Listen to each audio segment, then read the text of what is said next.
네, 안녕하세요. 최영철 교수입니다. 오늘은 형사소송법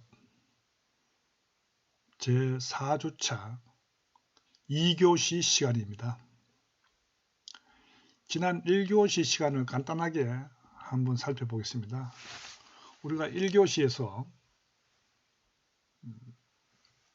피의자의 체포 및 구속에 대해서 한번 살펴봤습니다. 특히 체포에 있어서 영장에 의한 체포, 그 다음 긴급체포, 현행범 체포에 대해서 살펴봤습니다. 영장에 의한 체포는 검사가 법원 법관에게 청구해서 발부받은 영장을 가지고 체포하는 것입니다. 그러면 사법경찰관은 영장을 법원에다가 바로 영장을 청구할 수 없고 검사를 통해서 검사에게 영장을 청구하면 검사가 법원 판사에게 영장을 청구하게 되죠. 이렇게 해서 발부받은 법원 판사가 발부한 그 영장을 가지고 피의자 즉 범인을 체포하는 것을 가지고 체포영장 또는 영장에 의한 체포다, 이렇게 우리가 공부를 했습니다. 두 번째는 이제 긴급체포죠. 긴급체포. 긴급한 경우에 영장을 발부받을 그런 시간적 여유가 없을 때 검사 또는 사법경찰관리는 긴급체포를 할 수 있다 그랬지요.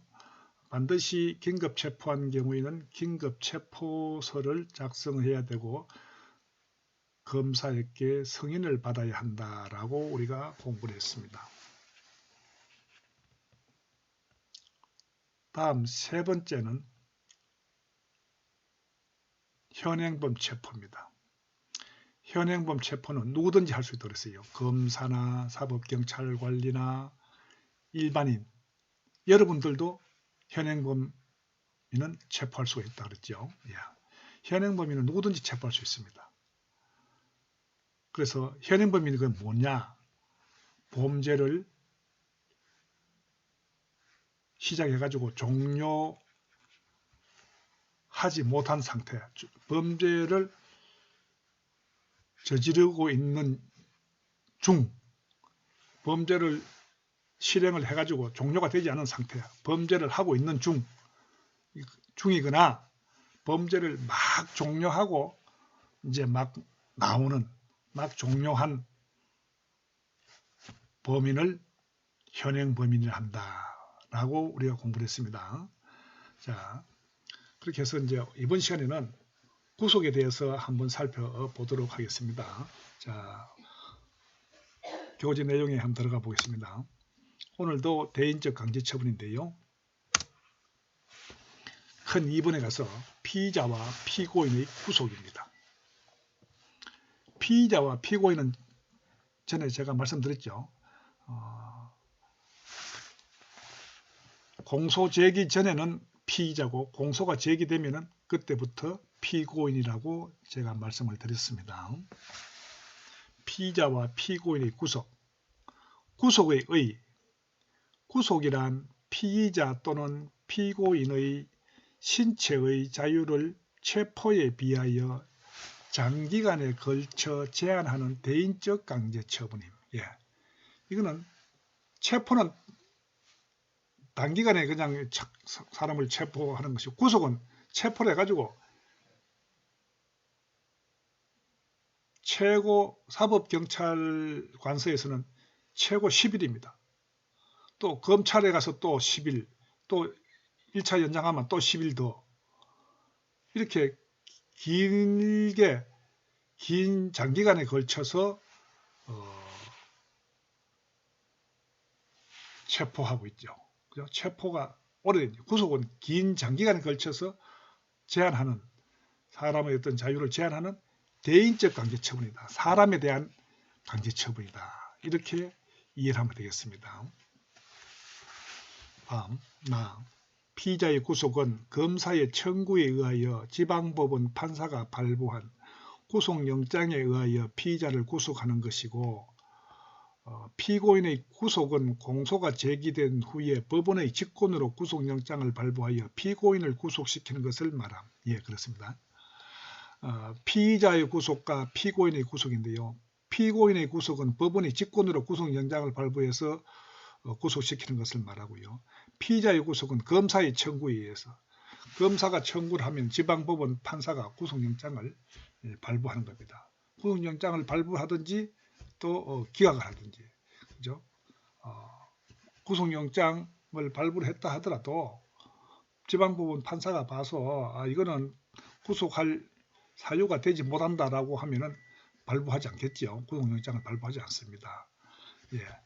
이 경우에 이제 피의자의 구속은 검사의 청구에 의해서 지방법원 판사가 발부한 구속영장에 의하여 피의자를 구속하는 것이라고 우리가 앞에서 체포영장 할 때도 우리가 공부를 했습니다. 다음, 이 구속의 요건가 범죄의 혐의, 피의자 또는 피고인을 구속하기 위하여는 그들이 죄를 범하였다고 의심할 만한 상당한 이유가 있어야 함. 예, 그렇습니다. 피의자 또는 피고인을 구속하기 위해서는 그들이 죄를 범하였다고 의심할 만한 상당한 이유가 있어야 되지, 상당한 이유가 없는 경우에는 구속을 하면 안 되겠죠. 구속은 인권 침해가 되기 때문에 조심을 해야 되는 거죠. 예. 그래서 의심할 만한 상당한 이유가 있어야 된다. 의심할 만한 상당한 이유가 있을 때 비로소 구속영장을 청구를 해야 된다. 이렇게 이해하기 바랍니다. 다음, 피의자와 피고인에게는 무죄 추정의 원칙이 적용되므로 구속을 위해서는 무죄 추정을 깨트릴 수 있을 정도의 객관적 범죄 혐의가 요구됨. 예, 그렇습니다. 자, 피고인과 피의자에게는 무죄 추정의 원칙이 적용되죠. 그죠? 피의자나 피고인은 뭡니까? 형이 확정됐습니까? 확정되지 않았어요. 무죄 추정의 원칙이 우리 앞에서 공부했죠. 무죄 추정의 원칙이 뭡니까? 형이 확정되기 전까지는 무죄로 추정한다는 원칙입니다. 그래서 1심 판결 또는 2심 판결, 3심 판결, 최종 단계 법원 판결이 확정되었을 때 그때서 비로소 그 사람이 징역 3년 받았으면 그때는 범죄인으로 취급을 할 수 있어요. 그러나 1심에서 징역 2년, 3년, 1년 뭐 선고받았다 하더라도 그 사람을 범죄인으로 취급하지 말라는 얘기입니다. 왜? 2심 판결이나 3심 판결에 가서 무죄로 석방될 수도 있으니까요. 그런 경우 많지요. 예. 그렇기 때문에 1심 판결에서 뭐 징역 1년 받았다고 해가지고 그 사람을 범죄인 취급해서는 안 된다 하는 내용입니다. 무죄 추정입니다. 형이 확정되기 전까지는 무죄로 추정한다는 원칙입니다. 그래서 피의자와 피고인에게는 무죄 추정 그런 것을 깨트릴 수 있을 정도의 막 객관적 범죄 혐의 확실하다. 이 사람은 뭐 무죄 추정이 아니고 이 사람은 무죄 추정을 깨트릴 수 있을 정도의 범죄 혐의가 확실하다. 그런 경우에 구속영장을 청구해야 한다는 내용입니다. 그 다음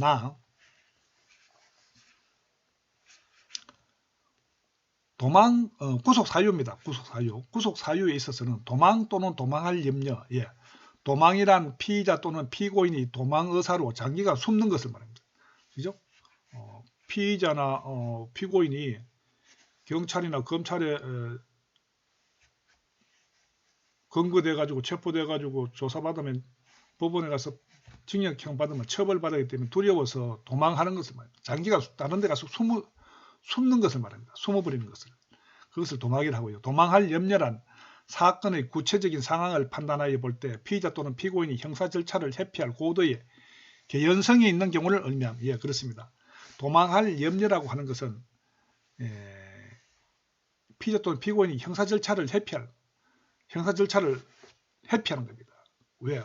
거기가 자칫하면 자기가 징역형을 받으면 처벌받아야 하는 것이 두렵고 하기 때문에 형사 절차를 회피할 고도의 개연성이 있는 경우를 도망할 염려라고 보면 되겠죠. 예.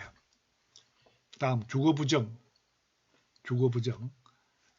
형사소송법은 피의자 또는 피고인에게 일정한 주거가 없는 것도 구속사유로 규정하고 있다. 그러나 주거부정은 도망할 염려를 판단하는 중요한 자료에 해당할 뿐 구속사유로서의 독자적 의미를 가지는 것은 아니라고 해야 예, 그렇습니다. 주거부정, 우리가 앞에서도 전 시간에 우리가 공부를 했지요. 주거가 일정하지 않는다. 앞에서 다액 50만원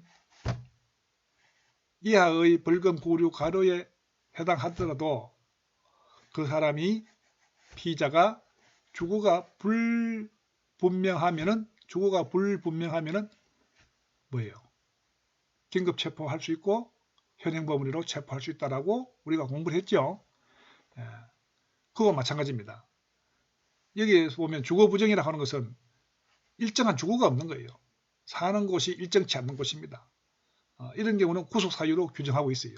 우리 형사소송법에.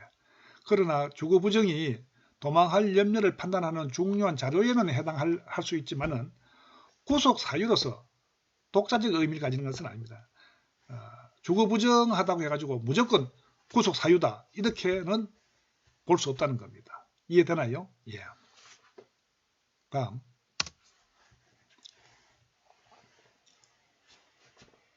증거인멸의 염려. 예.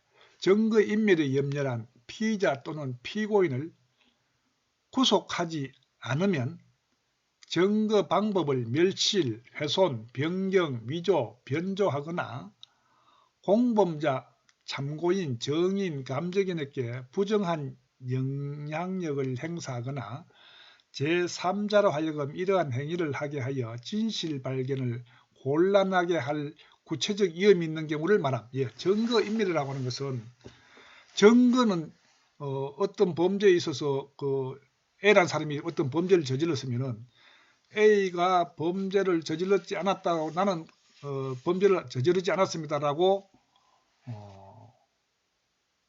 부정할 경우에 수사기관, 사법경찰관이나 검사들은 이 사람이 A라는 사람이 범죄를 저질렀다는 것을 증거를 제시를 해야 돼요. 그죠? 그 증거가 있어야 법정에서 그 죄인을, 피의자를, 피고인을 처벌할 수가 있는 겁니다. 증거가 없으면은 피의자, 피고인이 나는 범죄하지 않았습니다. 부정하면은 처벌할 수가 없어요. 그때 사법경찰관리나 검찰에서는 증거를 제시를 해야 됩니다. 그래서 증거는 굉장히 중요합니다. 그래서 증거인멸의 염려, 증거인멸이라고 하는 것은 증거를 없애는 겁니다. 예. 증거 방법을 멸실, 훼손, 증거가 있는데 증거를 사용하지 못하게끔 훼손하는 거예요. 변경, 예를 들어서 10개인데 5개라든지 1개로 변경한다든지 위조한다든지 또는 변조한다든지 공범자, 참고인, 정인, 감정인에게 부정한 영향력을 행사하는 겁니다. 정인에게 정인 보고 너 그렇게 말하지 마. 그렇게 말하면 내가 처벌받아. 너 인마 내가 처벌받고 나오면은 너 가만히 안 둘 거야. 협박하고 이래가지고 정인에게 부정한 영향력을 행사하거나 이런 것들도 다 증거인멸의 염려입니다. 제3자로 하여금 이러한 행위를 하게 하여 진실 발견을 곤란하게 할 구체적 위험이 있는 경우를 말한다. 법원에 가서 재판 받을 때 실체적 진실을 발견할 수 있도록 해가지고 그 사람이 처벌을 받든지 이렇게 해야 되는데 실체적 진실 발견을 하지 못하도록 할 수도 있겠죠. 그런 경우를 가지고 증거인멸의 염려다. 이렇게 이해를 하면 되겠습니다. 그 다음 구속사유 심사 시 고려사항입니다. 구속사유 심사 시 사람을 구속한다는 것은 아무리 범죄인이라고 하더라도 인권이 침해되는 겁니다. 자유를 제한하는 겁니다. 그러다 보니까 정말로 고려해야 됩니다. 정말로 구속할 사람을 구속해야 되지 구속되지 않는 사람을 구속해서는 절대로 안 됩니다. 그죠? 그래서 그 사람의 아무리 범죄인이라 하더라도 인권이 있기 때문에 인권을 침해해서는 안 된다는 거죠. 구속 사유 심사 시 고려사항. 법원은 구속 사유를 심사함에 있어서 범죄의 중대성, 재범의 위험성, 피해자 및 중요 참고인 등에 대한 위해 우려 등을 고려하여야 합니다. 구속 사유를 심사할 때는 이 사람이 범죄의 중대성, 이 사람이 어떤 죄를 저질렀는데 범죄가 정말로 중대하구나, 또는 재범의 위험성, 이 사람이 다시 또 제2의 범죄, 제3의 범죄를 저지를 가능성은 있는지 없는지 이런 것도 심사해야 된다는 거죠. 피해자 및 중요 참고인 등에 대한 위해 우려, 그죠? 정인에게 말해요. 공갈 협박하고 그렇게 해서는 안 되겠죠. 예. 그 다음에 다 비례성의 원칙입니다. 구속은 피의자 또는 피고인의 신체의 자유를 제한하는 강제 처분이므로 비례성의 원칙이 적용되어야 함. 예, 그렇습니다. 구속은 사람의 신체 자유를 제한하는 겁니다. 구속은 자기가 어디 가고 싶어도 갈 수도 없고 자기 마음대로 할 수 없는 겁니다. 구속되면. 그래서 피의자 또는 피고인의 신체의 자유를 제한하는 겁니다. 강제 처분입니다. 자기가 원해서 하는 것이 아니고 국가 형벌기관, 즉 그 경찰이나 검찰에서 강제적으로 강제 처분하는 것이죠. 그래서 비례성의 원칙이 적용되어야 한다. 그렇죠? 조그마한 죄를 저질렀는데, 예를 들어서 배가 고파서 빵집에 가서 빵 1,000원짜리 하나 훔쳐서 먹었는데 이것을 절도죄라고 해가지고 경찰이나 검찰에서 구속을 하면 어떻게 되겠습니까? 비례성의 원칙이 적용되었다라고 봐야 되겠습니까? 비례성의 원칙이 적용 안 되었다라고 봐야 되겠습니까? 그런 경우는 비례성의 원칙이 적용 안 되는 거죠. 정말로 비례성의 원칙이라고 하는 것은 구속을 한다라고 하면은 거기에 맞게끔 그만한 중대한 범죄를 저질렀을 때 구속을 해야 되지, 그렇지 않는 경우에는 구속을 함부로 해서는 안 된다는 내용입니다. 여러분이 경찰 공무원 됐을 때 어떤 사람이 범죄자라고 해가지고 구속영장을 청구할 것인가 말 것인가 할 때 비례성의 원칙에 한번 판단해 봐야 된다는 내용입니다. 다음.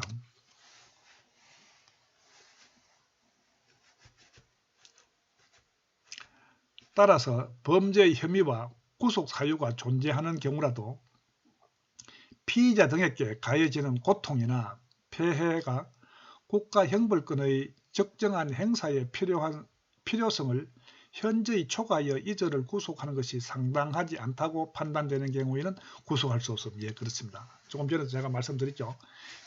비례성의 원칙에 입각해야 됩니다. 죄는 조그마한 범죄를 저질렀는데 그 사람을 구속해가지고 고통을 주고 그렇게 해서는 안 된다는 거죠. 그래서 구속하는 것이 그 비례성의 원칙에 합당한가 합당하지 않는가 잘 판단해야 됩니다.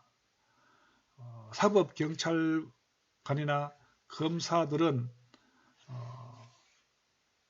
법을 집행하는 과정에서 구속영장을 집행하는 과정에 있어서 개인의 인권이 침해되는가, 정말로 이 사람이 구속 처분 받아야 할 정도로 큰 죄를 중요하고 명백한 범죄를 저질렀는가 하는 문제를 잘 판단해야 한다는 겁니다. 잘 살펴봐야 됩니다. 그렇지 않으면 범인의 인권을 침해한다는 거죠. 그래서 이 경우에는 비례성의 원칙에 적합하지 않으면 구속해서는 되지 않는다 하는 내용입니다. 다음 3.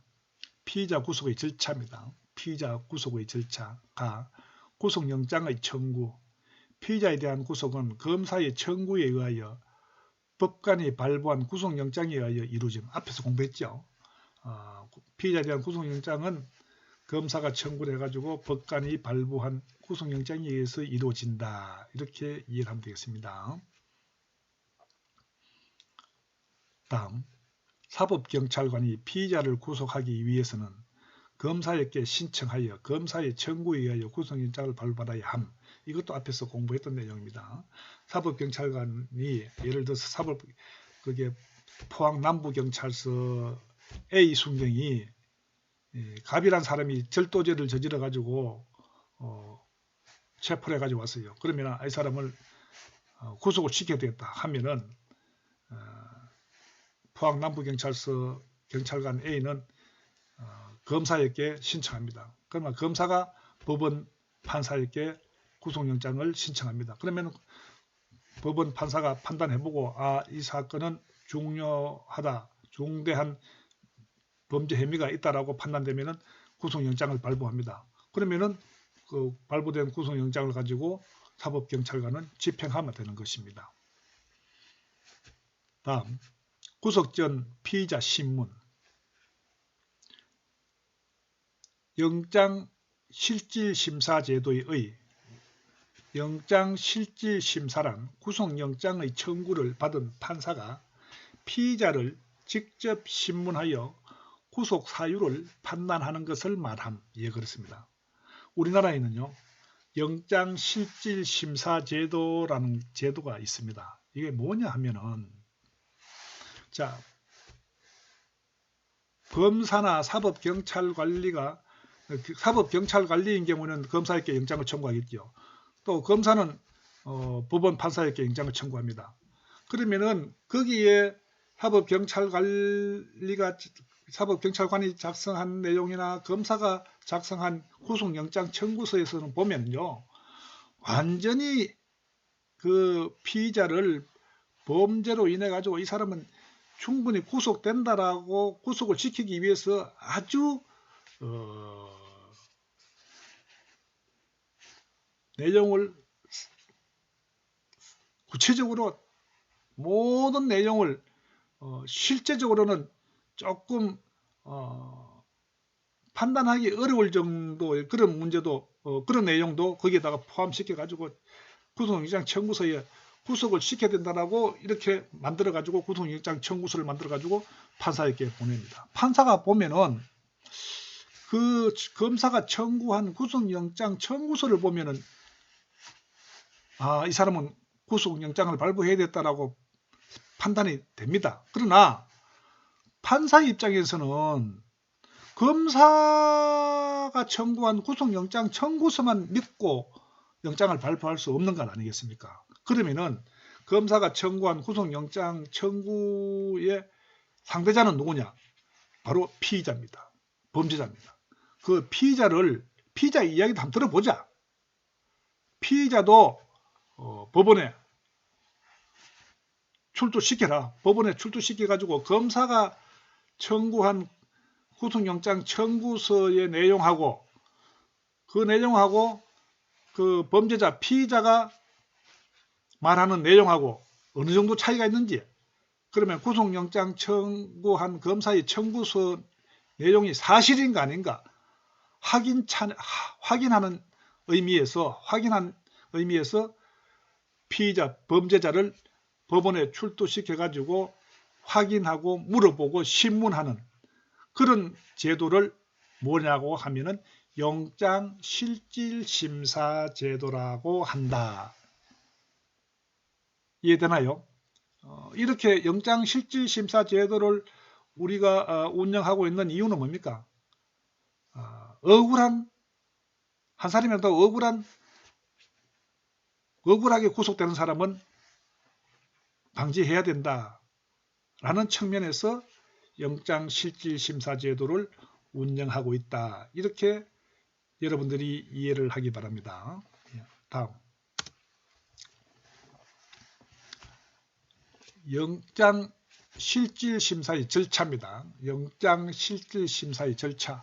판사가 구속 전에 피의자를 신문하기 위해서는 피의자를 출석시켜야 하며, 피의자가 체포되어 있는 때에는 검사가 피의자를 신문기일에 출석시켜야 하며, 체포되지 않는 피의자의 경우는 판사가 인치를 위한 구인을 한 후 신문하여야 합니다. 예. 이 내용도요, 제가 조금 전에 설명드렸습니다. 검사가 A라는 사람이 강도죄를 저질렀습니다. 예를 들어서 A라는 사람이 강도죄를 저지르는데 그러면은 검사가 A를 구속시키기 위해서 구속영장을 청구를 하면은 그 구속영장 청구서에 보면은 아주 상세하게 잘 기재가 되어 있어요. 기록이 되어 있습니다. 그런데 판사가 검사의 구속영장 청구서를 100% 다 믿어도 되느냐 하는 문제가 발생하겠죠. 그때 100%다 믿을 수 없을 때는 어떻게 하냐. 범죄인, 피의자를 법원에 출두시켜 가지고 정말로 당신이 여기 검사가 청구한 영장 청구서 내용처럼 그렇게 범죄를 저질렀나 이걸 확인하는 겁니다. 그 다음에 피의자가 하고 싶은 이야기 이런 것도 들어보는 거죠. 이게 바로 영장 실질 심사다 이렇게 이해를 하면 되겠습니다. 그 다음 구속영장의 발부. 구속영장의 청구를 받은 지방법원 판사는 신속히 구속영장 발부 여부를 결정하여야 함. 예. 이렇게 해서 이제 영장 실질 심사를 하고 난 다음에 그 지방법원 판사는 강도죄를 저지른 A에 대해서 구속영장을 발부할 것인가 말 것인가를 결정해야 됩니다.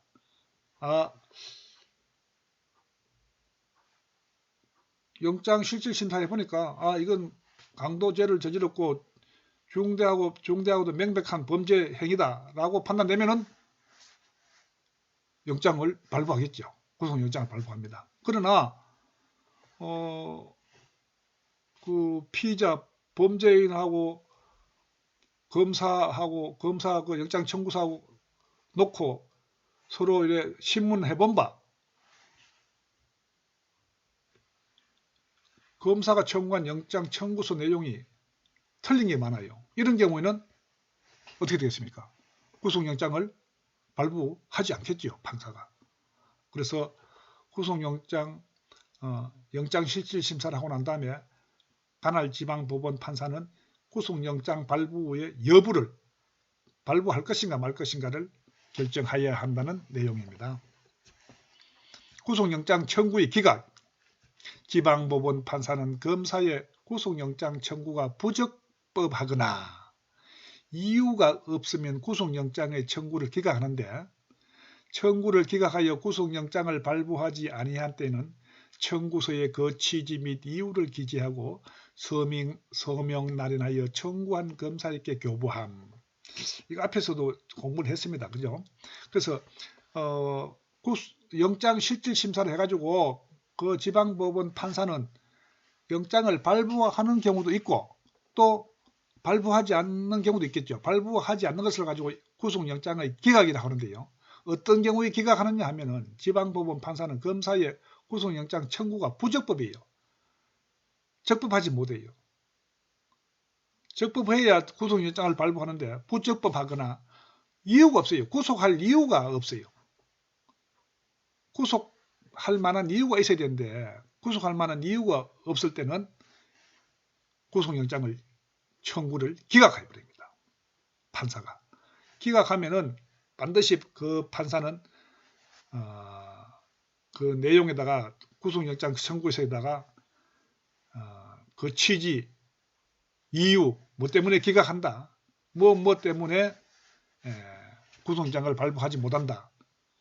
그 이유를 기재하고 서명 마련해가지고 그 영장을 청구한 검사에게 교부한다 하는 내용입니다. 구속영장의 집행. 피의자에 대한 구속영장은 검사의 지휘에 의하여 사법경찰관리가 집행하며 교도소 또는 구치소에 있는 피의자에 대한 검사의 지휘에 의하여 교도관이 집행함. 예, 그렇습니다.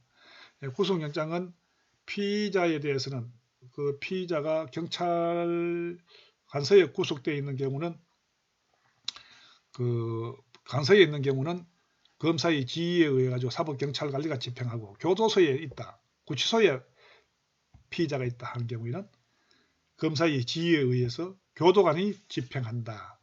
이렇게 이해를 하면 되겠습니다. 다음 피의자의 구속기간입니다.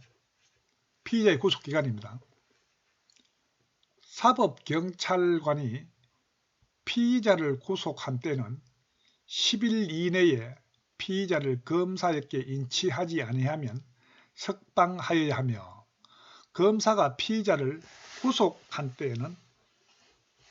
때 또는 사법경찰관으로부터 피의자 인치를 받은 때는 10일 이내에 공소를 제기하지 않으면 석방하여야 한다.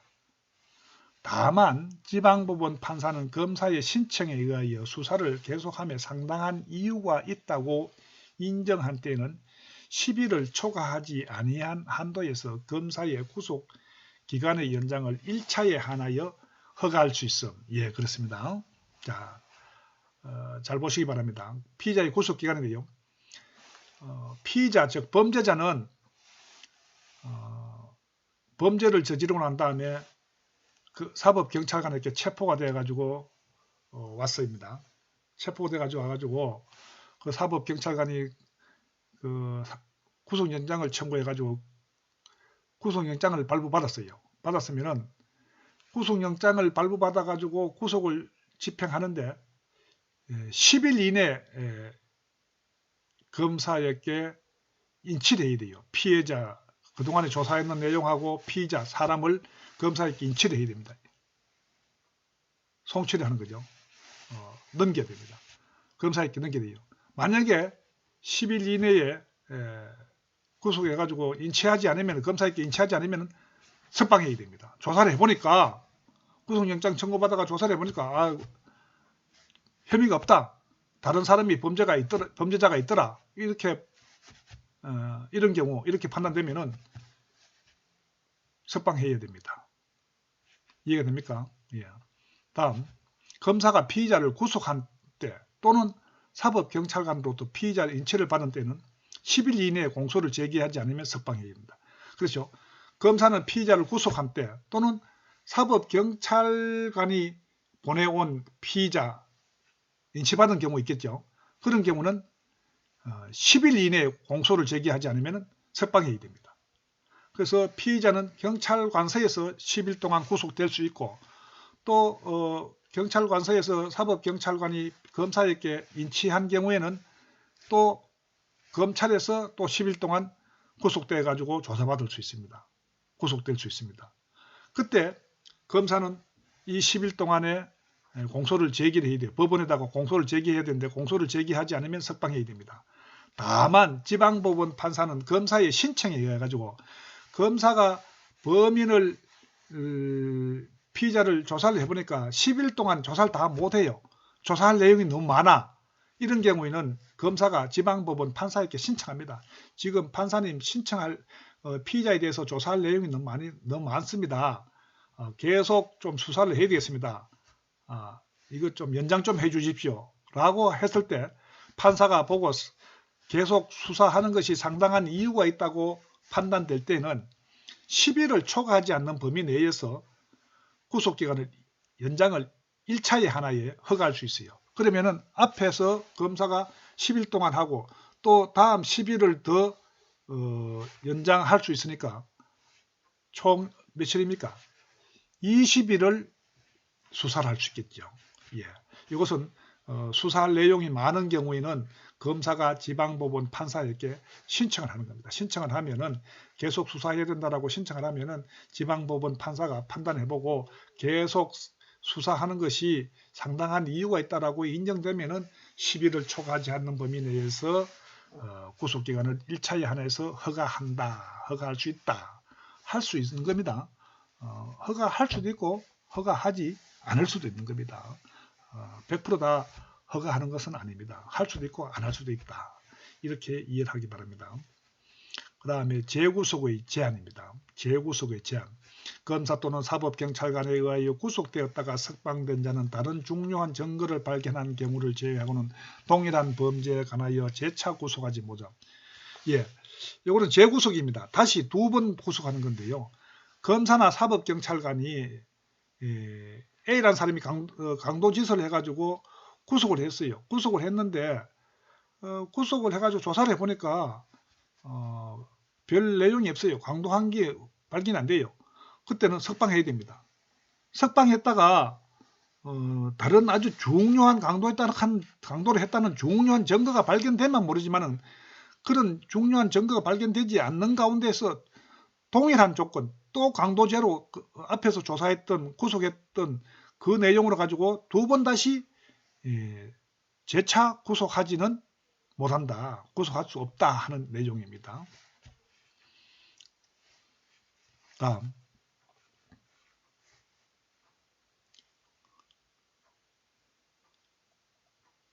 4. 피고인 구속의 절차. 가. 구속의 주체. 구속의 주체 한번 보겠습니다. 피고인에 대한 구속은 수소법원이 행하며 피고인 구속은 수소법원이 직권으로 행하며 검사의 청구를 요하지 않음. 예, 그렇습니다. 요거는 구속은 수소법원이 행하며 피고인 구속은 수소법원이 직권으로 행한다. 검사의 청구를 요하지 않는다. 이렇게 이해하기 바랍니다. 범죄 사실 등의 고지 및 변명의 기회 부여. 법원은 피고인에 대하여 범죄 사실의 요지, 구속의 이유와 변호인 선임을 할 수 있음을 말하고 변명할 기회를 준 후가 아니면 구속할 수 없음. 예, 맞습니다. 굉장히 중요한 겁니다. 앞에서 우리가 공부를 했죠. 지난 시간에. 긴급체포나 현행범 체포할 때 사법경찰관리나 검사는 그 피의자에게 뭐라 그래야 돼요? 뭐라고 이야기했죠? 그 범죄 사실의 요지, 체포 이유, 변호인 선임할 수 있음을 알려줘야 되고 변명할 기회를 줘야 된다 그랬죠. 마찬가지입니다. 법원은 피고인에 대하여 범죄 사실의 요지, 구속의 이유와 변호인을 선임할 수 있음을 말을 해줘야 됩니다. 변명할 기회를 줘야 돼요. 그것이 안 했을 경우는 변명할 기회를 안 줬다든지 구속의 이유를 말 안 했다든지 변호인의 선임을 할 수 있음을 말 안 했다든지 할 경우는 구속할 수 없습니다. 다음, 구속영장의 발부. 피고인을 구속하면 법원이 구속영장을 발부하여야 함. 예, 발부해야 되죠. 구속영장의 집행. 피고인에 대한 구속영장은 원칙적으로 검사에 지휘하여 사법경찰관리가 집행함. 이것은 앞에서 공부를 우리가 했습니다. 살펴봤던 내용입니다. 피고인의 구속기간. 피고인에 대한 구속기간은 2개월이다. 그러나 특히 구속을 계속할 필요가 있는 경우는 신건마다 2개월 단위로 2차에 한하여 갱신할 수 있음. 예. 앞에서는 우리가 피의자에 대한 구속 10일 공부를 했죠. 이거는 피고인에 대한 구속기간입니다. 피고는 제가 뭐라 그랬어요? 공소 제기 후 법원에다가 검찰이 법원에다가 공소를 제기한 이후부터는 피고인이 됩니다. 피고인은 구속기간이 2개월입니다. 1심 판결. 그러면은 1심 판결은 늦어도 60일 이내, 2개월 이내 재판이 이루어져야 됩니다. 그 다음에 특히 구속을 계속할 필요가 있는 경우는 신건마다 1심, 2심, 3심 이렇게 신건마다 2개월 단위로 2차의 하나의 결정으로 갱신할 수 있다. 다만 상소심은 피고인 또는 변호인이 신청한 증거의 조사, 상소 이유를 보충하는 서면의 제출 등으로 추가 심리가 필요한 부득이한 경우에는 3차의 하나의 갱신할 수 있다. 이 경우에는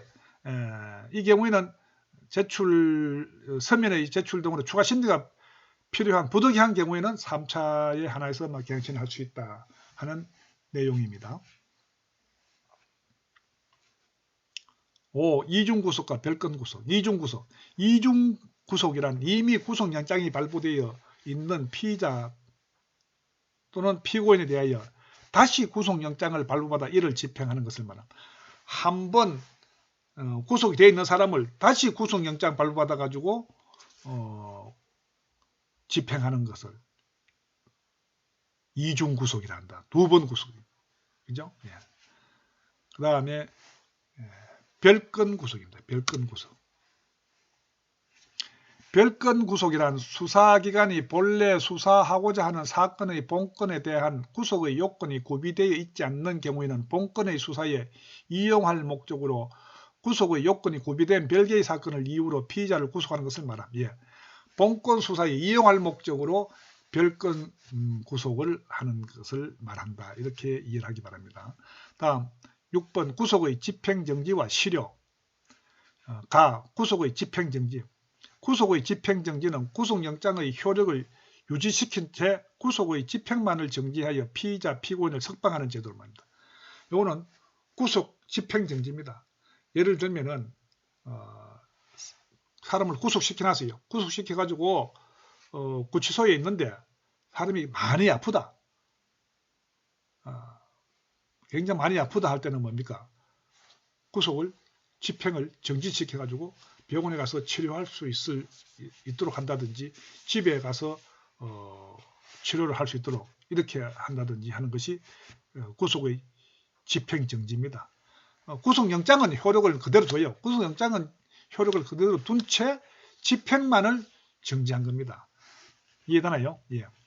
구속의 실효, 구속의 취소, 구속의 사유가 없거나 소멸된 때는 법원은 직권 또는 검사, 피고인, 변호인과 변호인 선임권자의 청구에 의하여 결정으로 피고인의 구속을 취소하여 구속의 실효죠. 그 다음에 구속의 당연 실효, 구속기간이 만료되면 구속영장의 효력은 당연히 상실되며 따라서 구속된 피의자, 피고인을 즉시 석방해야 된다. 그죠? 구속됐는데 구속기간이 만료되면은 구속기간이 뭐 예를 들면 10일이면 10일 만료되면은 뭐 2개월이면 2개월 만료되면은 즉시 석방해야 됩니다. 피고인을 즉시 석방해야 된다. 예, 이렇게 해서 2교시 수업을 마치도록 하겠습니다. 지금까지 여러분들이 공부하다가 어렵거나 이해가 되지 않는 부분이 있으면 저희 메일로 보내주시면 답변 드리도록 하겠습니다. 예, 코로나 조심하고요. 대면 수업 때 뵙도록 하겠습니다. 안녕히 계세요. 감사합니다.